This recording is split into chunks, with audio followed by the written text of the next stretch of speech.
안녕하세요. 오늘 저희가 함께 좀 깊이 들여다볼 자료들이 있는데요. 네, 바로 한국 사회가 교회를 어떻게 보고 있는지, 또 미래는 어떨지 그런 이야기입니다. 맞습니다. 2020년에 나온 한국교회의 사회적 신뢰도 조사 결과랑요, 또 최근에 발표된 2050년 개신교 인구 예측 보고서, 이 두 가지를 중심으로 한번 파헤쳐 보겠습니다. 네, 핵심부터 바로 말씀드리면 그 2020년 조사 때 말이죠. 국민 10명 중 6명 이상이 한국 교회를 신뢰하지 않는다 이렇게 답했어요.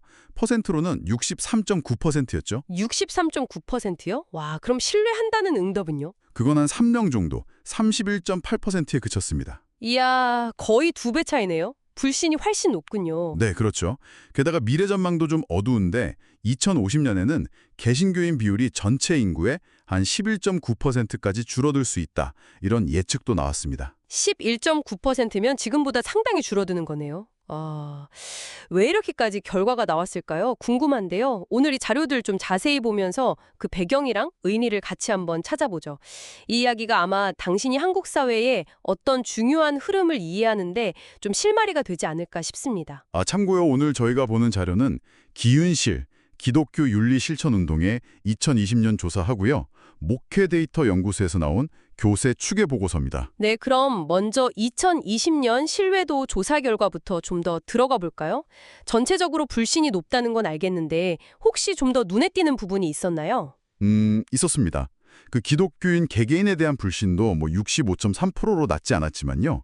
목회자에 대한 불신은 68%로 더 높게 나타났다는 점이에요. 아, 목회자 불신이 더 높다고요? 네, 특히 이게 2017년 조사랑 비교했을 때 목회자 불신이 더 가파르게 상승했어요. 그렇군요. 이게 뭐로 의미할까요? 사람들이 교회의 문제를 신자들 개인보다는 리더십적 문제로 더 크게 본다는 걸까요? 그렇죠. 그렇게 해석할 여지가 충분합니다. 아무래도 언론 노출이라든지 사회적 영향력 같은 것 때문에 교회 지도자들에게 좀 더 엄격한 잣대를 적용하는 것 같기도 하고요. 네, 일리 있는 분석이네요. 리더십의 역할이 참 중요하군요. 집단별 차이도 좀 있었죠. 아까 잠깐 언급했지만 종교 없는 분들 시선이 특히 차갑자고요. 맞습니다. 일단 기독교인들은 그래도 75.5%가 신뢰한다고 답했는데요. 타종교인은 29.6%, 그리고 무종교인은 17.2%에 그쳤어요. 17.2%? 네, 근데 이게 더 심각한 건 무종교인의 신뢰도는 계속 떨어져서 2020년 조사에선 6.1%까지 내려갔다는 겁니다. 6.1%요? 와, 정말 낮네요. 그렇죠. 연령별로 보면 또 사회 허리층이라고 할 수 있는 30, 40대에서 신뢰도가 낮고 오히려 60대 이상에서는 상대적으로 높다는 점도 좀 눈여겨볼 만합니다. 세대 간 인식 차이가 꽤 크죠. 3040 이탈 현상 이런 얘기도 나오던데요.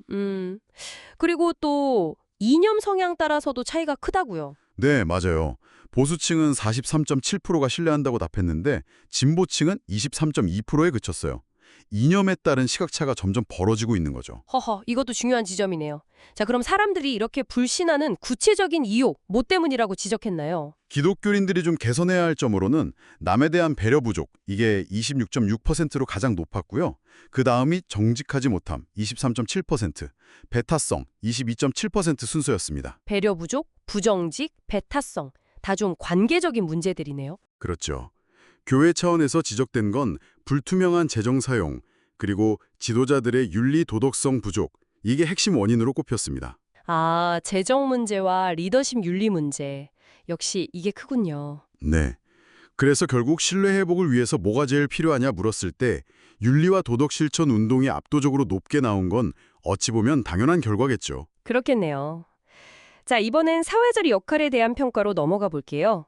봉사활동은 기독교 35.7%나 카톨릭 32.9%가 가장 활발하다고 인식은 되는데 정작 사회 문제 해결에 기여하냐는 질문에는 64.7%가 기여 못한다고 답했어요. 이건 왜 그럴까요? 활동은 많이 하는데 기여는 못한다. 그게 참 아이러니하죠. 아마 활동 자체의 양보다는 그 방식이나 소통? 아니면 진정성에 대한 질문이 아닐까 싶어요. 방식이나 진정성이요? 네. 사회가 교회에게 기대하는 역할과 교회가 실제로 보여주는 모습 사이에 좀 간격이 있다는 뜻이겠죠. 이제는 단순히 무엇을 하느냐도 중요하지만 어떻게 하느냐가 더 중요해진 시대잖아요. 아, 그렇군요. 어떻게 하느냐, 이게 핵심이네요. 이런 불신이나 인식의 간극은 다른 사회 이슈, 예를 들면 가짜 뉴스나 목회자 정치 참여 같은 좀 민감한 주제들을 바라보는 시선에도 그대로 영향을 미치겠는데요. 네, 바로 그렇죠. 가짜뉴스 문제만 해도 국민 대부분 89%가 심각하다고 보는데 여기서 교회가 정보를 어떻게 다루고 소통하는지가 신뢰도랑 바로 연결될 수밖에 없고요. 또 목회자 정치 참여에 대해서는 응답자 절반 가까이 47.7%가 아예 공적이든 사적이든 정치 발언 자체를 안 했으면 좋겠다. 이렇게 답했어요. 정치 발언 자체를요. 네. 정치 집회에 참여하는 걸 허용해야 한다는 의견은 16.3%밖에 안 됐습니다. 이건 뭐 종교 지도자는 좀 정치적 중립을 지키고 본연의 역할에 집중해 주길 바라는 그런 여론이 반영된 거라고 봐야겠죠. 하긴 그런 기대가 있을 수 있겠네요. 자, 이런 현실 속에서 미래 예측은 좀 더 무겁게 다가옵니다. 아까 말씀하신 2050년 개신교 인구 11.9% 감소 전망, 그리고 고령화 문제도 심각하다고요. 맞습니다. 지금 2024년 기준으로 한 16.2% 정도 되는데 이게 줄어드는 것도 문제지만 특히 2038년쯤부터는 감소율이 더 가팔라질 거라는 예측이 나왔어요. 아, 더 빠르게 줄어든다고요? 네. 그리고 또 하나는 고령화인데요. 2024년 현재 60세 이상 신자 비율이 28.9%인데 2050년에는 이게 43.9%까지 늘어날 걸로 보입니다. 43.9%면 거의 절반 가까이가 60세 이상이라는 거네요. 와, 그렇죠. 이건 단순히 교인 수가 줄어드는 걸 넘어서 그 교회 공동체의 활력 자체가 떨어지고 운영 방식에도 아주 근본적인 변화가 필요해질 거라는 그런 신호죠. 구조적인 어려움이 예상됩니다. 네. 오늘 이렇게 자료들을 쭉 훑어보니까 한국 교회가 이 사회적 신뢰 회복이라는 정말 큰 숙제를 안고 있다는 게 분명해 보이네요. 말씀하신 대로 윤리성, 재정 투명성, 또 소통 방식 이런 부분에 대한 깊은 성찰이 정말 시급해 보입니다. 네.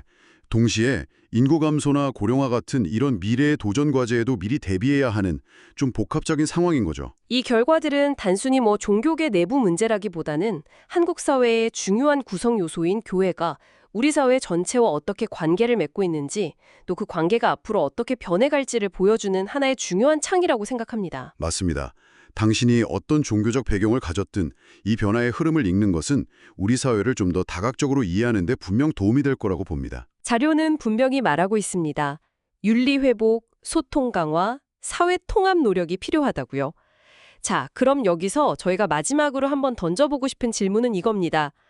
이런 흐름을 바꾸기 위해서 오늘날 한국 교회가 당장 시작할 수 있는 가장 실질적이면서도 효과적인 첫걸음은 과연 무엇일까요? 네, 한 번쯤 깊이 고민해 보시면 좋겠습니다.